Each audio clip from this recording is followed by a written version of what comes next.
Bismillahirrahmanirrahim. Assalamualaikum warahmatullahi wabarakatuh. Waalaikumsalam warahmatullahi wabarakatuh.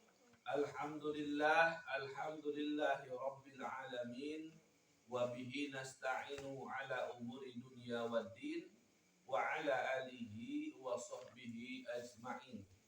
Ashhadu an la ilaha illallah wa ashhadu anna Muhammadar Rasulullah.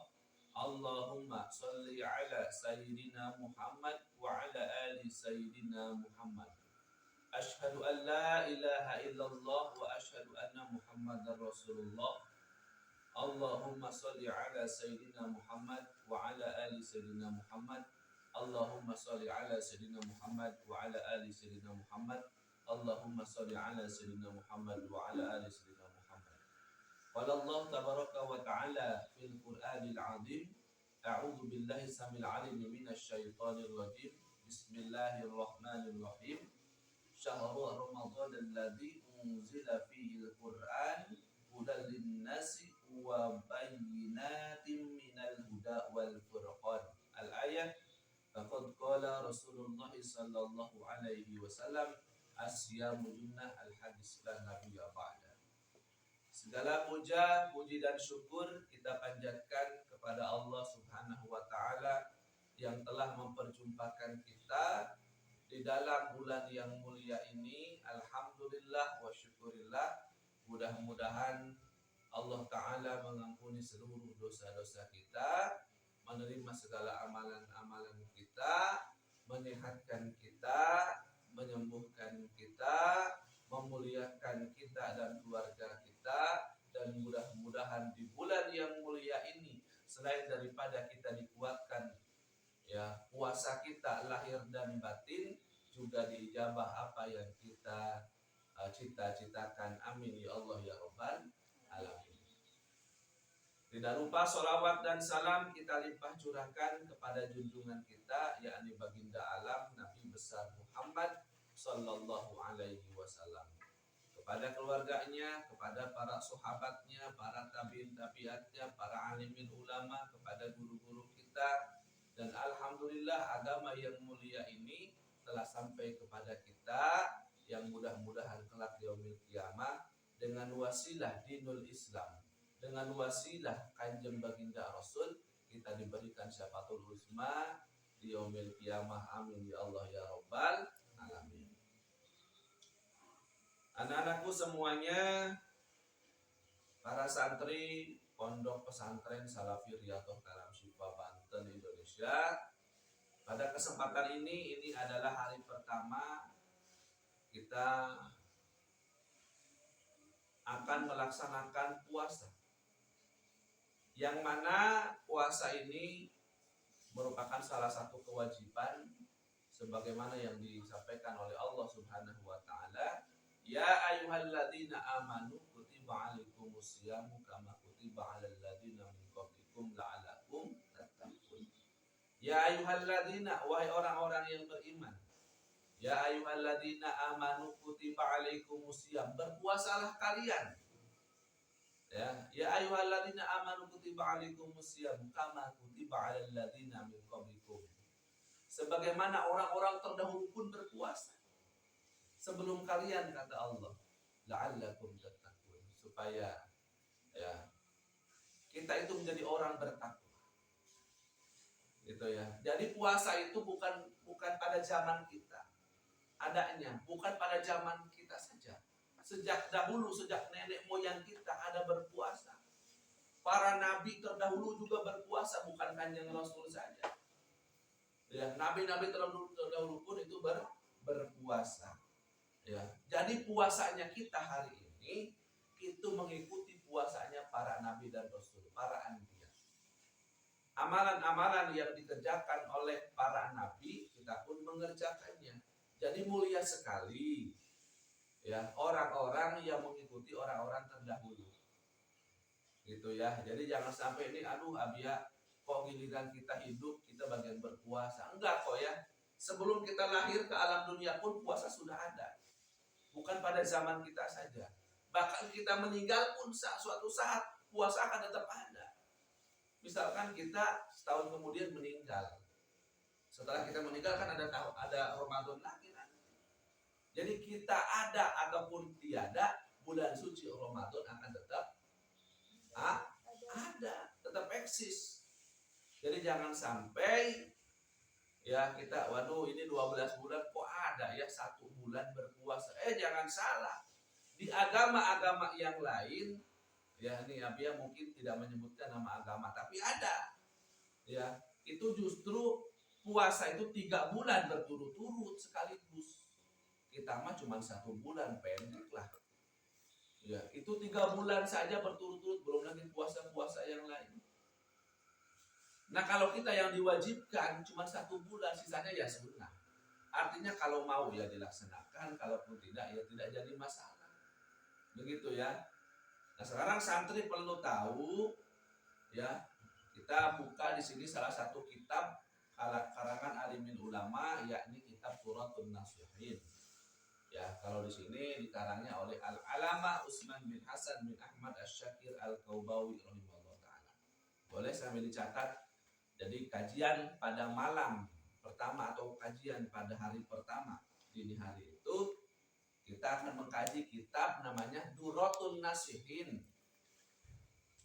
Ya, itu karyanya itu ada pengarang ya, yakni Al-Alamah Utsman bin Hasan bin Ahmad Asy-Syakir Al-Kaubawi rahimahullah ta'ala.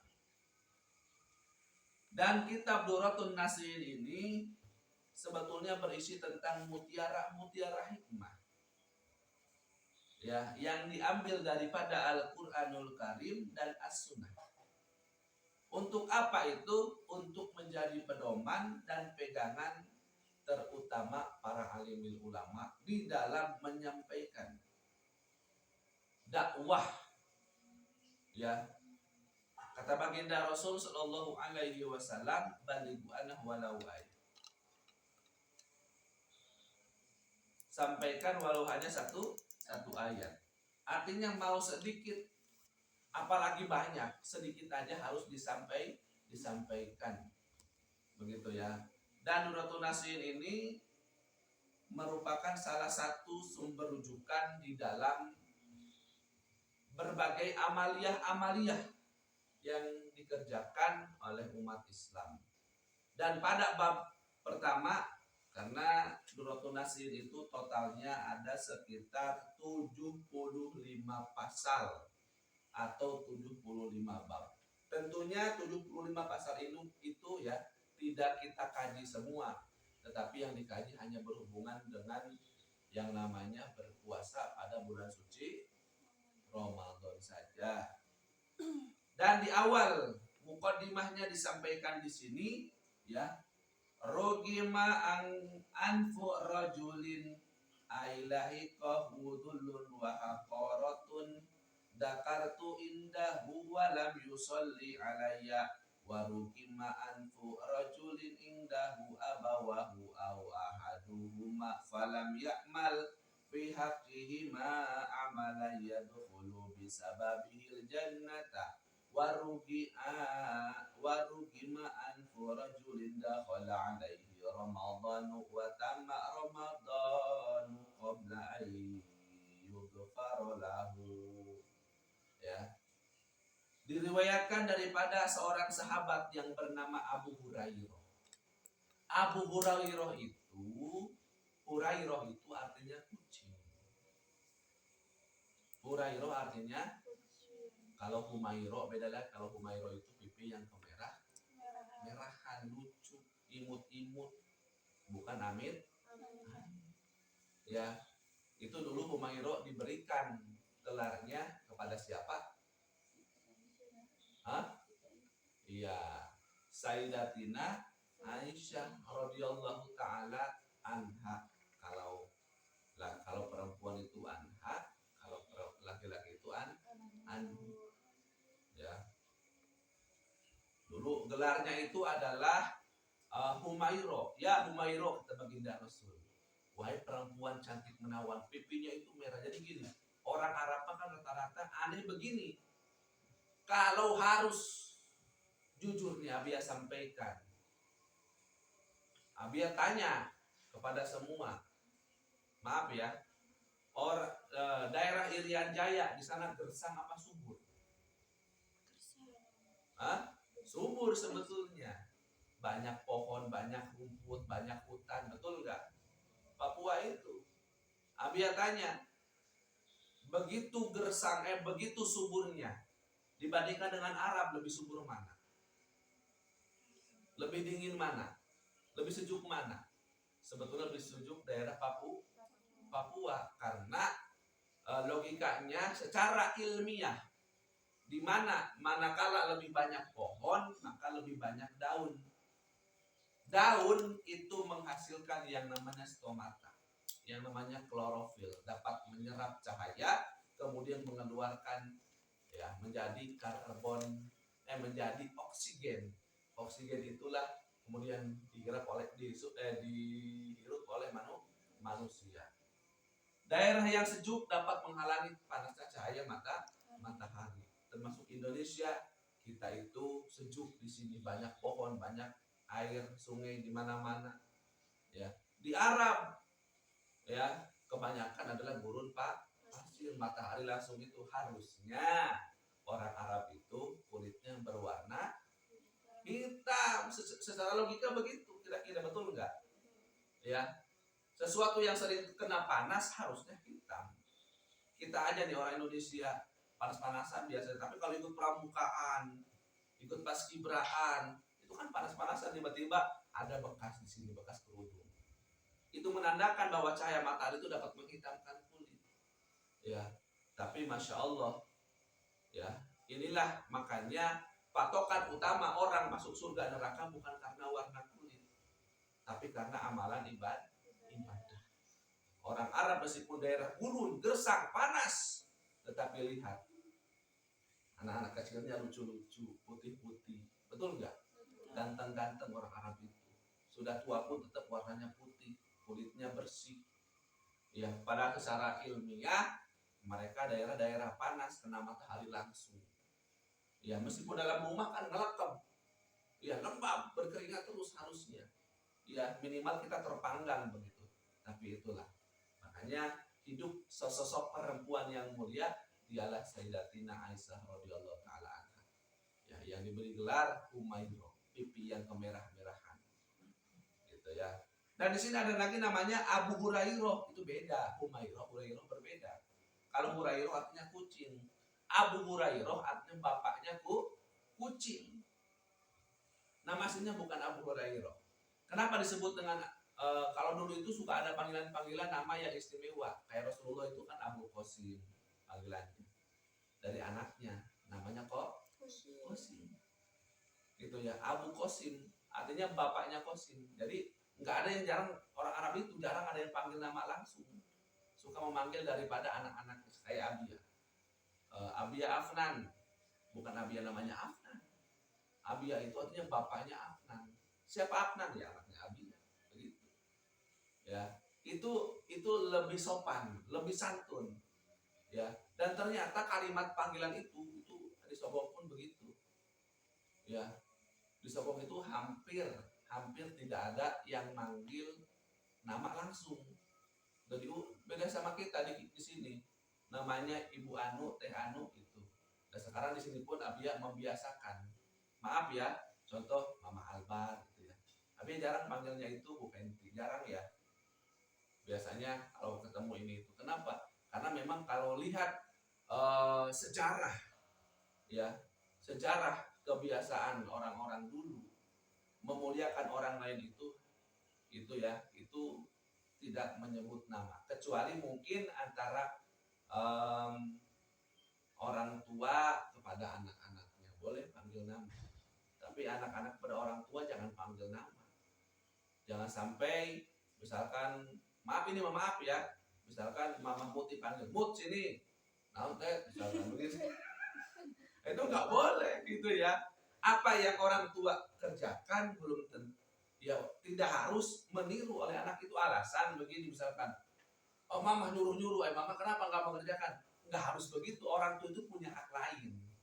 Karena beda-beda kedudukan. Tidak harus begini. Oh mama juga enggak gitu lah misalkan. Kok aku disuruh begini, kok mama enggak begitu? Lah, kan mama dengan kita beda. Ya, tata caranya beda, memuliakannya beda. Kalau memang sama harus tadi itu harus. Kalau memang kedudukannya sama, orang tua panggil nama, kita pun panggil nama ke orang tua. Kenapa kita panggilnya mama? Kenapa nggak panggil nama? Karena memang beda kelasnya. Begitu ya, beda jabatan kita.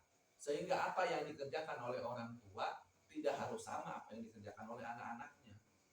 Misalkan begini, bapaknya, Bapak Winda merokok enggak? Udah berhenti. Tapi dulu merokok ya. Orang tua yang namanya ada perbuatan yang suka aneh kadang-kadang. Kok anak-anaknya bilang, nak jangan merokok, jangan merokok. Tapi bapaknya merokok. Kita nggak usah bilang ini, oh kok bapak sendiri merokok. Nah, kita tahu kalau memang itu nggak boleh, kita cukup diam. Itu namanya adab. Adab itu mahal harganya, lebih mahal daripada ilmu. Ilmu itu bisa kita cari, tapi adab itu susah diperagakan. Dicari gampang kalau ilmu. Makanya kata Nabi itu tolabul ilmi faridatun. Cari ilmu itu wajib, mencarinya ya, mencarinya yang diwajibkan. Tapi kalau adab itu harus diamalkan, dilakukan. Itu yang berat. Makanya adab itu lebih tinggi kedudukannya dibanding ilmu. Begitu ya.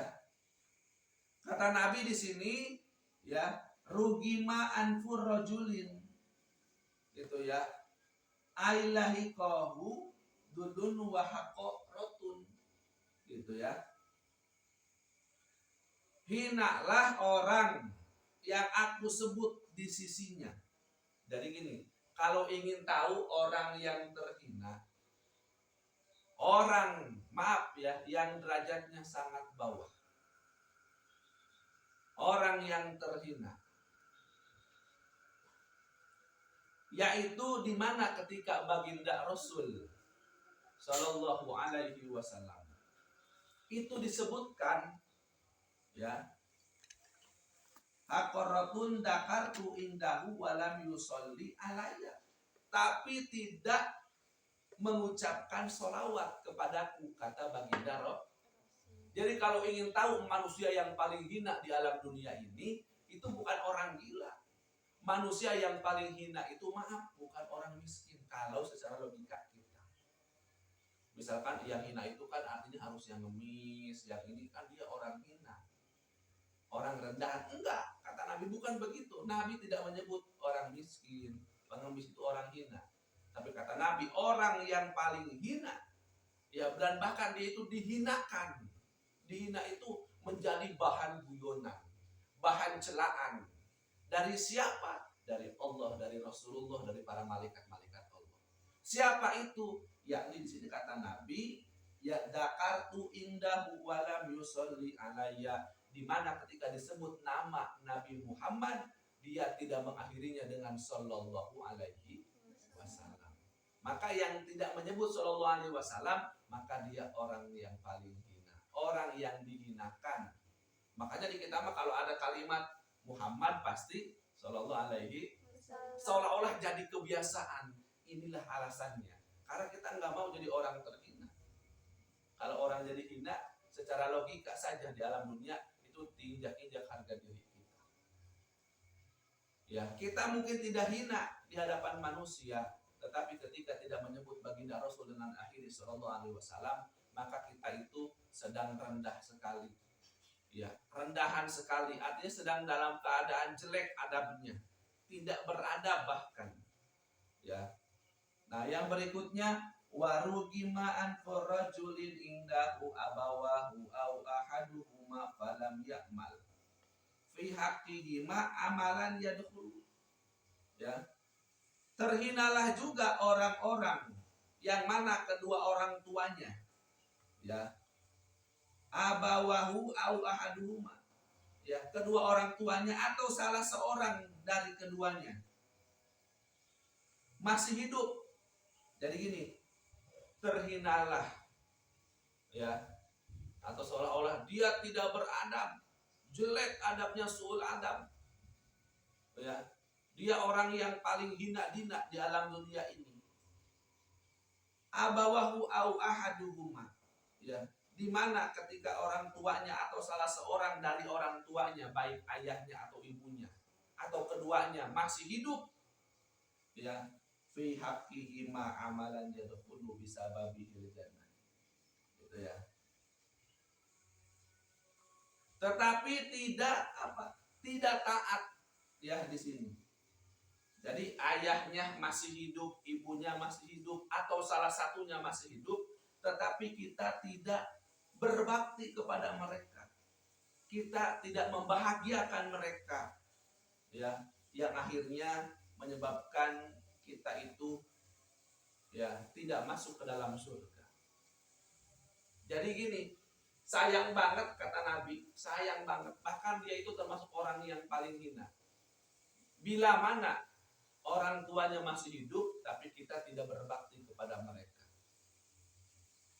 Orang tua kita masih hidup, dua-duanya atau salah satunya, tetapi kita tidak membahagiakan mereka.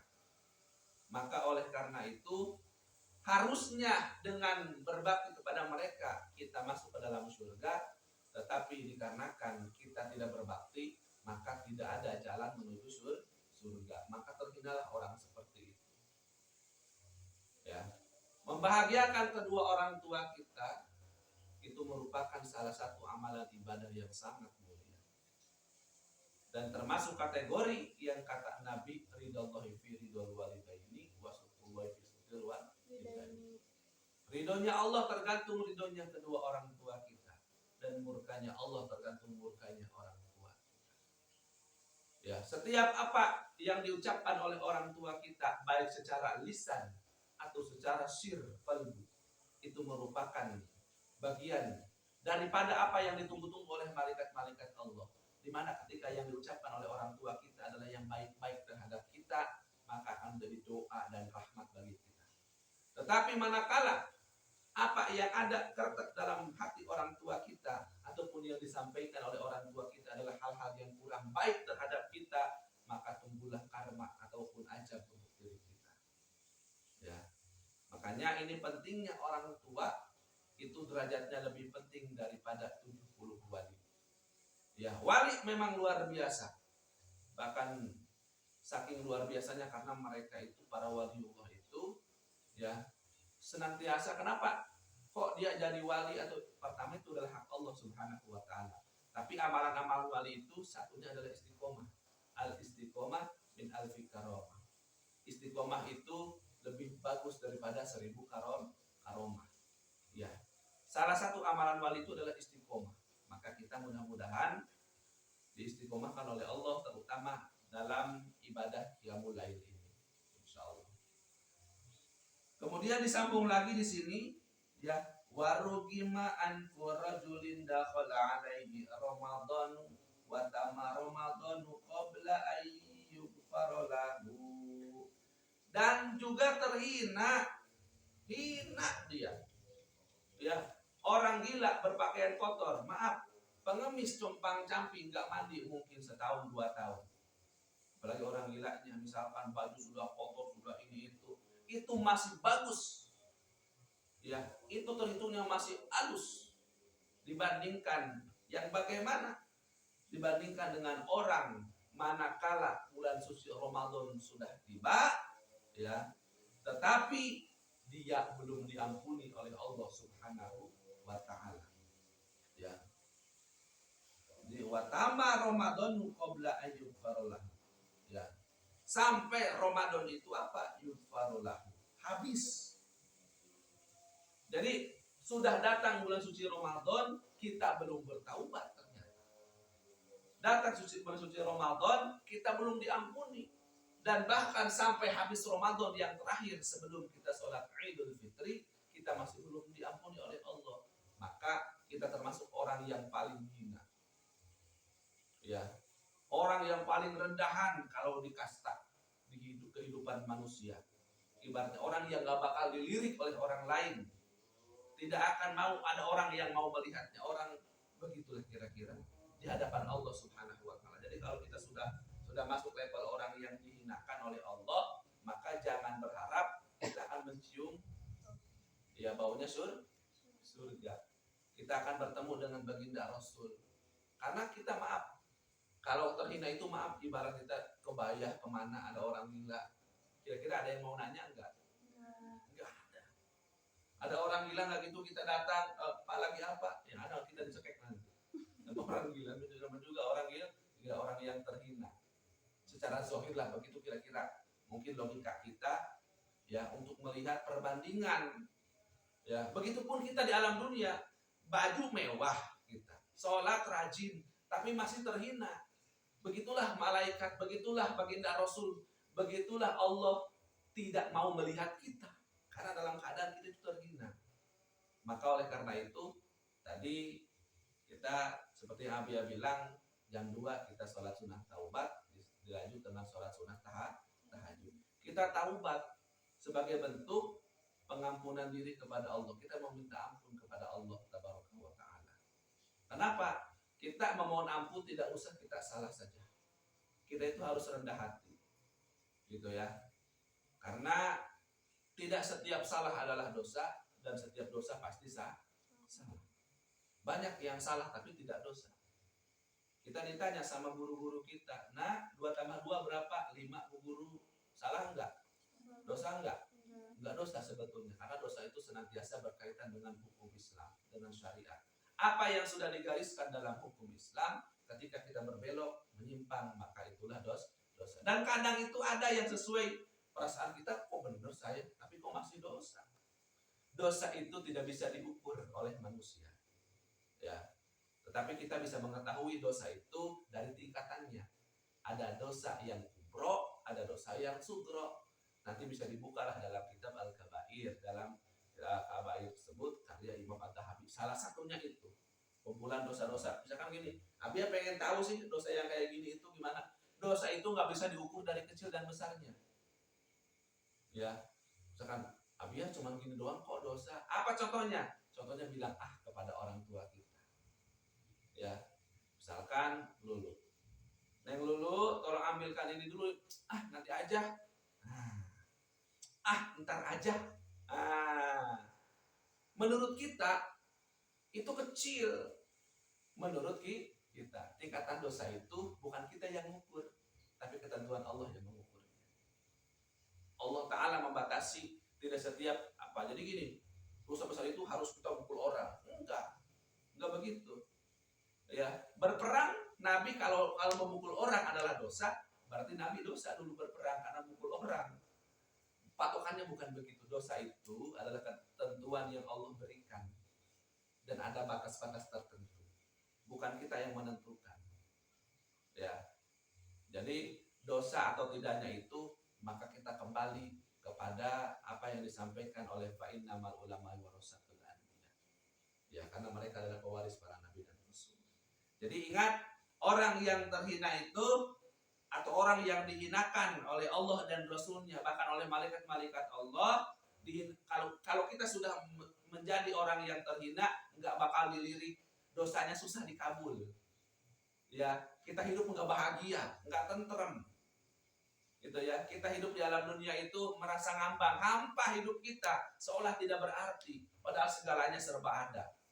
Pakaian bagus, HP mewah, kendaraan ada, teman misalkan ini orang yang sayang dan kita, tapi merasa kosong, hampa. Kita sedang dalam badan terhina dan dihinakan oleh Allah, Rasulnya, dan para malaikat-malaikat Allah. Siapa itu? Orang yang tidak menyebut sallallahu alaihi wasallam. Siapa itu yang kedua? Orang yang tidak berbakti kepada orang tuanya ketika mereka sedang masih hidup. Dan yang ketiga adalah orang yang belum diampuni dosa-dosanya pada bulan suci Ramadan sampai Ramadannya selesai. Maka 3 inilah yang membuat kita itu menjadi orang yang paling hina dan akan dihinakan oleh Allah Subhanahu wa Ta'ala. Nauzubillahi min dzalik. Mudah-mudahan kita dijauhkan dari perkara-perkara yang seperti itu dan mudah-mudahan kita senantiasa menjadi orang-orang yang diangkat harkatnya, derajatnya, martabatnya oleh Allah Tabaraka wa Ta'ala baik dunia ataupun sampai akhirat. Wallahu a'lam bishawab. Demikian yang biasa sampaikan, mudah-mudahan bermanfaat ya. Kita berjumpa lagi di pertemuan esok, kajian lagi jam 2:30 sampai jam 3 ya. Sekarang sekarang persiapan untuk sahur ya. Nanti habis sahur jangan tidur ya, jam 4 kita mulai tilawah. Ingat, santri itu punya tuntutan sesuai dengan yang Nabi sampaikan, ada tilawah mandiri dan itu minimalnya itu berapa kali hatam sebulan? Minimal 2 kali hatam, 2 kali selesai menyelesaikan ini gitu ya. Subhanaka Allahumma wa bihamdika asyhadu an la ilaha illa anta astaghfiruka wa atubu ilaik. Undur maqala wa alhamdulillah maqala ihdinas siratal mustaqim.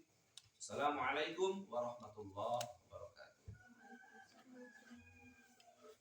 Ya, oke, boleh silakan.